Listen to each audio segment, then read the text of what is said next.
So guys, nisulod na sa school si Lucas and then adto na sa work si Stefano. Si Jasmine adto na sa school. Before sila nadtog school kay bagal kay si Lucas no. Giingnan ko niya nga, "Mami, wag mo nang lagyan ng milk yung tumbler ko kasi nahihiya ako kasi nakikita ng mga friends ko na umiinom ako ng milk." Nahiya na talaga siya, day. Sabi ko, bakit naman? Eh, hindi naman na makikita yan kasi nasa loob ng tumbler mo eh. Hindi naman na makikita, hindi naman see-through yung tumbler. Sabi niya, nakikita talaga nila, mami. Alam ko, nakikita talaga nila. Sabi ko, oy, bakit ka naman nahiya? Gusto-gusto mo nga ng milk, di ba? Favorite mo nga ang milk, sabi niya. Kaya nga, mami, kaya lang, I can drink milk here na lang in the house. Sabi niya ganun. Kasi, yung mga friends ko, mga classmate ko, water ang iniinom nila. I'm the only one who drink milk in the school. Sabi niya ganun, day. Nahiya na ang anak ko, day. Ang cute niya na talaga.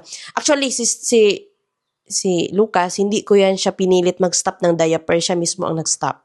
Milk naman, pinalitan ko lang yung milk niya. Tapos, ayaw niya sa lasa. Nido kasi yung pinalit ko sa kanya. And then, nag-switch kami from Promil to Nido. And then, ayaw niya ng taste ng Nido. So, sabi ko, kung ayaw mo ng lasa ng Nido, so wala kang milk. So, hindi din siya namilit. So, kung wala, di wala. Eh, ayaw niya. So, hindi na, yun yung time na nag-stop din siya mag-milk.